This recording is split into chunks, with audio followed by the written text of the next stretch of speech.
Black day শব্দটা আজকের দিন খুব দুঃখ আর কষ্টের দিন। 2019 সালে পুলওয়ামা অ্যাটাকে দেশের কত বীর সিপাহী শহীদ হয়েছিল।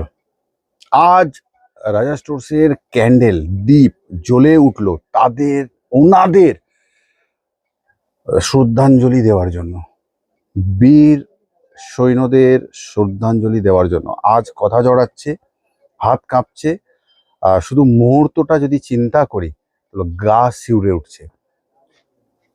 ওনাদের আত্মার শান্তির জন্য আমরা 5টা সেকেন্ড নীরবতা পালন করব।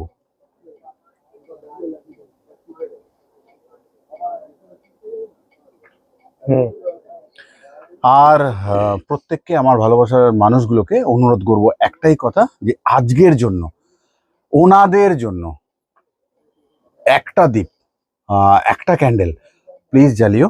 এটা আমার মন থেকে চাওয়া রইল তোমাদের জন্য। আর কিছু বলতে পারবো না, কারণ বলতে পারছি না। যদি ভিডিওর মধ্যে কোনো রকম কোনো ভুল ত্রুটি থাকে তো ক্ষমা চেয়ে গেলাম প্রত্যেকের কাছে। আর প্রত্যেকবারের মতন তোমাদের সুস্থতা, তোমাদের সমৃদ্ধি, তোমাদের ভালো আজও আমরা চেয়ে গেলাম।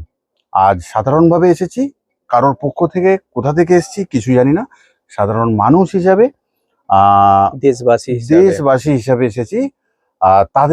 ওনাদের জন্য যেটা পারলাম চেষ্টা করলাম। ভালো থেকো, সুস্থ থেকো তোমরা।